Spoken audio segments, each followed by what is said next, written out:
Hello friends, இன்றைக்கு இந்த வீடியோவில் நம்ம டெய்லி யூஸ் பண்ணுற ஜிபேயில் புதிய மாற்றங்களை அனௌன்ஸ் பண்ணியிருக்காங்க. அது என்ன அப்படிங்கிறத இந்த வீடியோவில் பார்க்கலாம். இன்றைய காலகட்டத்தில் டிஜிட்டல் பேமெண்ட் என்பது நம்மளோட வாழ்க்கையில் முக்கியமாக அங்கமாக மாறிவிட்டது.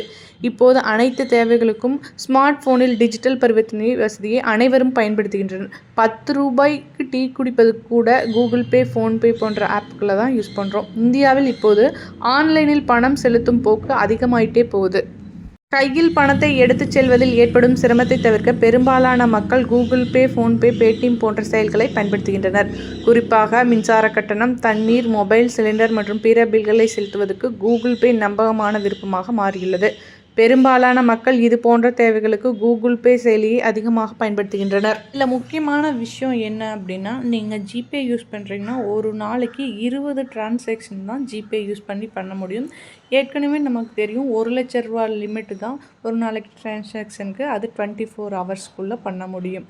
அது போக பார்த்திங்கன்னா உங்களோட பேலன்ஸ் எவ்வளவு இருக்குது அப்படிங்கிறத ஒரு நாளைக்கு ஜிபேயில் 50 டைம்ஸ் மட்டும்தான் செக் பண்ண முடியும். அதே போல் ஜிபேவோட லிங்க் பண்ணப்பட்ட மற்ற பேங்க் டீட்டெயில்ஸ் எல்லாம் பார்க்குறதுக்கு ஒரு 20 டைம் நீங்கள் பார்த்துக்கலாம்.